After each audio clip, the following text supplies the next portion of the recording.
We're just going to play in Desmos for a little bit and look at some graphs of some of these polar curves. Polar curves are really, I think they're really pretty. They remind me of those little gyroscope things that you used to get out of cereal box way back before they, when they were still putting toys in cereal boxes. And they make the little flowers and the funky little lemicons and the cardioids and those sorts of things. So when we are graphing a polar equation, remember we are looking in r's and thetas. So maybe we just start with something boring like r equals 5.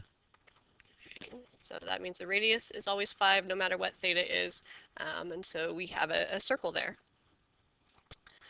If we want to be boring and talk about theta being a constant, theta equals pi over 3. Where is that? It says it doesn't like that. I don't know why it doesn't like that, but that should be a straight line. Okay, also pretty boring graph. But maybe I want to graph r equals sine theta. And maybe I want to make that bigger so we can see it a little better. R equals 3 sine theta. Then notice we have a circle. The diameter of that circle is 3, not the radius, but the diameter. And the center then, if we wanted to turn to rectangular coordinates, would be at 0, 1.5, and we could go from there. Okay. Maybe I want to say -3 sine theta. Now I'm on the other side of my, x-axis if I were in rectangular. Maybe I want r equals cosine theta. I still have a circle. Again, it has one edge on the pole, but not the center. So maybe now I want to change the angle. Cosine theta, maybe I go cosine 2 theta. Okay, now I have a flower. I'm sure the flower has an official shape, and we do still talk about petals and that sort of thing, so I'll just stick with flower. And notice cosine 2 theta has 4 petals on it. If I go to cosine 3 theta, no, there's 3 petals. So 2 theta had 4 petals. 3 theta had 3 petals. 4 theta, if we count them, there's 8 petals. Guess what's going to happen with 5? I have 5. And think about what might happen with 6. If we count them now, we have 12. Let's see if the same thing happens if I have the sign.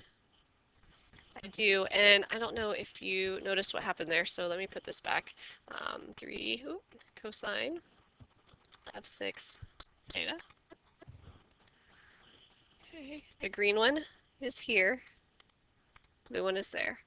Just like the sine and the cosine function are the same function when we graph them, they just start and end in different places. The period is the same, we just shifted left or right depending on how you want to look at it. It's the same with these guys here. Okay. Maybe I want to add something to it. 1 plus 3 sine 6 theta.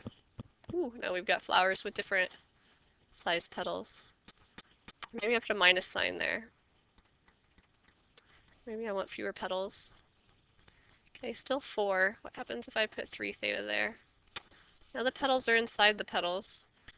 And so we were at 4, which makes 8 weirdo petals, and 5 makes 10, but they're one inside the other. Notice what happens when I'm in between there. 1 minus 3 sine theta. Okay, we call that a lemicon.